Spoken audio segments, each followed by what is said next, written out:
सबसे पहले तो शुरुआत में दिया है विदेशिया। आज भोजपुरी भाषा की सभी रचनाओं की बात कर लेते हैं, यानी बिहार में भोजपुरी भाषा से संबंधित चर्चित रचनाएं कौन कौन सी हैं उन्हीं को लेकर के हम लोग बात कर लेते हैं भाई। चलो शुरू करते हैं विदेशिया।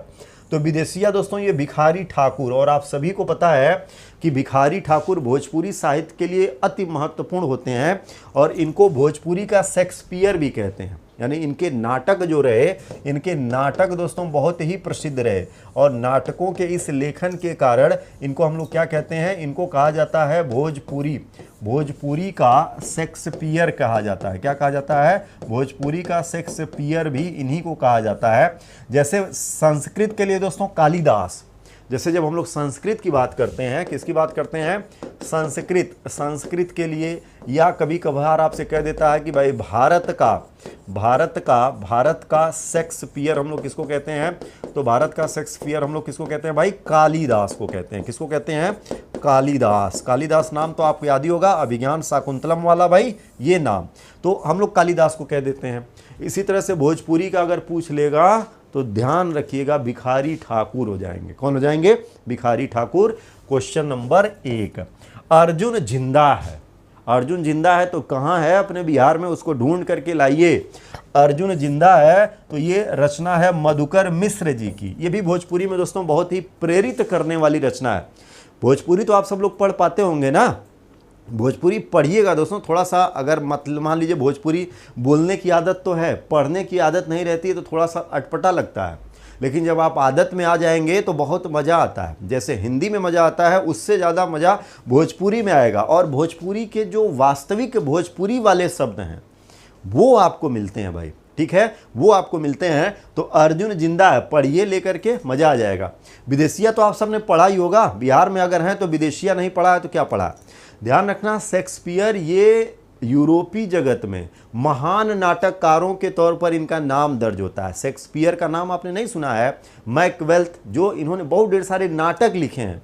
तो शेक्सपियर यूरोप का बहुत बड़ा नाटककार था और उसी के नाम के आधार पर लोगों की तुलना करी जाती है। जैसे कहते हैं भारत का नेपोलियन, अब भारत में नेपोलियन थोड़ी ना कोई था, लेकिन नेपोलियन बोनापार्ट फ्रांस वाला, जो कि कई युद्धों में एक साथ विजय उसने प्राप्त करी थी, तो ढेर सारी विजयों के कारण वो नेपोलियन, उसी से तुलना करी जाती है। किसका? समुद्रगुप्त की। हालांकि समुद्रगुप्त नेपोलियन से बहुत पहले का है, लेकिन भाई तुलना कर दी जाती है, तो ये तुलना है, ठीक है। चलिए आगे बढ़ें।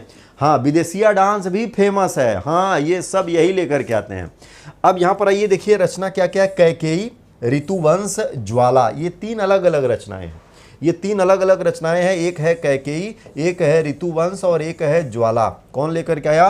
पंडित केदारनाथ मिश्र प्रभात। कौन लेकर के आता है? पंडित केदारनाथ मिश्र प्रभात की रचना बनेगी भाई, ये ध्यान रखना। सही है। चलिए आगे आइए। नदी फिर बह चली, ये भी दोस्तों बहुत ही मार्मिक रचना है। पढ़ेंगे तो आपकी संवेदनाएं आपको झकझोरेंगी। पढ़िए, इन सब रचनाओं को समय निकाल करके पढ़िए दोस्तों। ये बहुत मोटी मोटी रचनाएं नहीं है, बहुत पतली पतली रचनाएं हैं और आप चाहें तो एक दिन में ख़त्म कर सकते हैं इन सबको। हिमांशु श्रीवास्तव की रचना है, पढ़िए, मज़ा आएगा।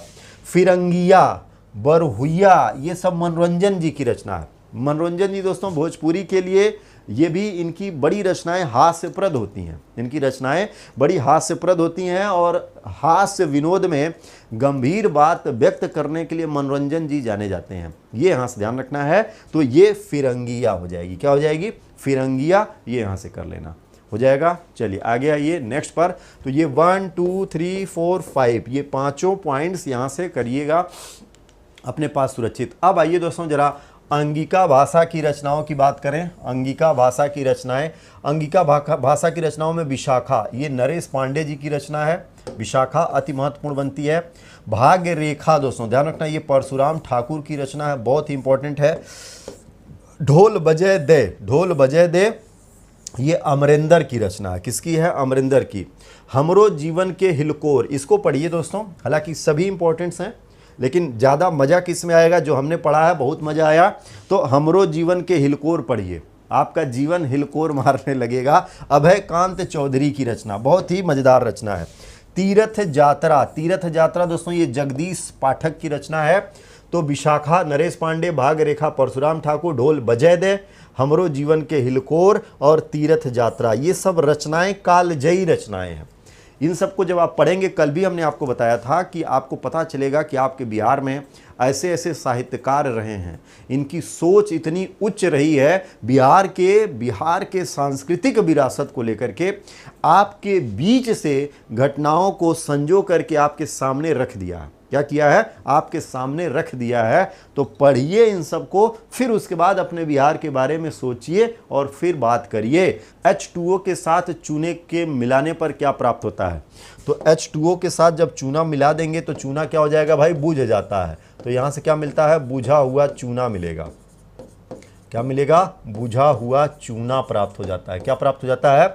बुझा हुआ चूना। नींबू के रस का पीएच मान कितना होता है? तो नींबू के रस का पीएच मान दोस्तों 4 दर्ज किया जाता है।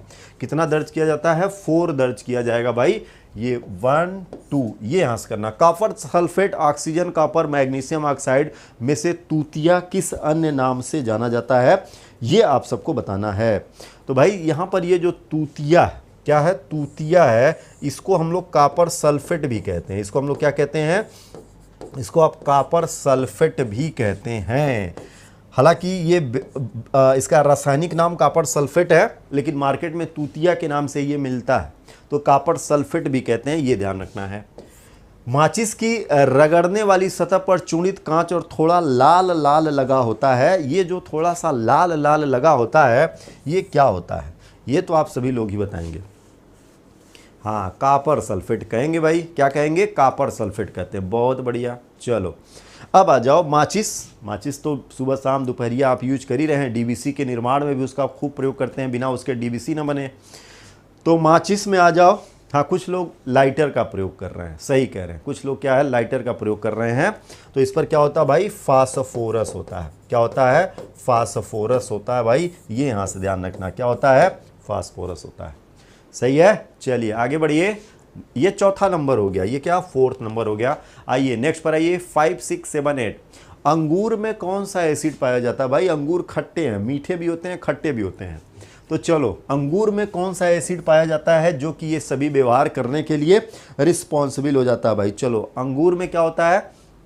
तो अंगूर में दोस्तों ध्यान रखना है, इसमें टारटेरिक एसिड होता है। टारटेरिक अम्ल ही पाया जाता है अंगूर में। इमली में भी यही होता है। जब कार्बन डाइऑक्साइड को चूने के पानी में प्रवाहित किया जाता है तो क्या बनता है? तो जब कार्बन डाइऑक्साइड को चूने के पानी में प्रवाहित करते हैं तो चूने के पानी का रंग दूधिया हो जाता है। और चूने के पानी का रंग जब दूधिया हो जाता है तो क्या बनता है? Calcium carbonate. क्या बनता है? कैल्शियम कार्बोनेट बन जाता है। क्या बन जाता है भाई? कैल्शियम कार्बोनेट प्राप्त होता है। और पानी का रंग क्या हो जाता है? पानी का रंग हो जाता है दूधिया। क्या हो जाता है? पानी का रंग हो जाता है दूधिया। ये यहां से ध्यान रखना है, ठीक है। क्रिस्टल किसका उदाहरण है? तो क्रिस्टल दोस्तों ध्यान रखना, क्रिस्टलीकरण ये भौतिक परिवर्तन का उदाहरण है। किसका होता है? भौतिक परिवर्तन कहलाता है। ये भौतिक परिवर्तन हो जाता भाई, ये ना ध्यान रखना। सिरका और बेकिंग सोडा की अभिक्रिया से क्या बनता है? सिरका और बेकिंग सोडा की जब अभिक्रिया होती है तो इनसे क्या बनेगा? तो इनसे दोस्तों क्या बनेगा? Carbon dioxide. सिरका और बेकिंग सोडा की जब अभिक्रिया होगी तो इससे क्या निर्मित हो जाता है? Carbon dioxide. किसका निर्माण होता है भाई? कार्बन डाइऑक्साइड का। सही है सभी का? बहुत बढ़िया। चलिए 5 6 7 8 स्क्रीनशॉट इसका भी अपने पास रखिएगा। सभी के लिए क्या रहेगा? ये खास रहेगा। आगे बढ़े। चलिए नेक्स्ट पर आइए। CaOCl2 का सामान्य नाम क्या है? तो इसका सामान्य नाम है ब्लीचिंग पाउडर। क्या है? Bleaching powder. ये ब्लीचिंग पाउडर होता है भाई। ये हाँ ध्यान रखना, इसी को ब्लीचिंग पाउडर कहते हैं। सेब का रस, साबुन का घोल, बुझा हुआ चूना तथा त्वरित चूना में से कौन सा अम्लीय प्रकृति का प्रदर्शन करेगा? ये आप सबको बताना है। तो सेब का रस है, साबुन का घोल है, बुझा हुआ चूना है तथा त्वरित चूना है। इसमें से कौन सा अम्लीय प्रकृति का व्यवहार करेगा? किसका? अम्लीय प्रकृति का। तो ध्यान रखना दोस्तों, इसमें अम्लीय प्रकृति का व्यवहार करेगा सेब का रस। कौन सा व्यवहार करेगा? सेब का रस। ये ध्यान रखना। कौन सा अम्ल कार की बैटरी में प्रयोग किया जाता है? तो कार की बैटरी में H2SO4 यानी किसका प्रयोग करते हैं? सल्फ्यूरिक एसिड का, सल्फ्यूरिक अम्ल का प्रयोग करेंगे भाई। सल्फ्यूरिक अम्ल का प्रयोग किया जाता है, ये यहां से ध्यान रखना है। किसका प्रयोग करेंगे भाई? सल्फ्यूरिक अम्ल का प्रयोग करेंगे। हो जाएगा सभी का पक्का? हाँ, सेब का रस अम्लीय होता है। हाँ, मैलिक एसिड इसमें होता है भाई। सेब के रस में कौन सा एसिड होता है? मैलिक एसिड होता है, ये ध्यान रखना है। एप्पल का जूस H2SO4, बहुत बढ़िया, ये यहां से कर लेना भाई। अगर वीडियो पसंद आया हो तो वीडियो को लाइक करना ना भूलें, सब्सक्राइब करें उत्कर्ष के YouTube चैनल को और लेटेस्ट अपडेट पाने के लिए बेल आइकन को प्रेस करना ना भूलें। प्रतियोगी परीक्षाओं की तैयारी अब घर बैठे उत्कर्ष ऐप के साथ। अब पढ़ो कहीं भी कभी भी।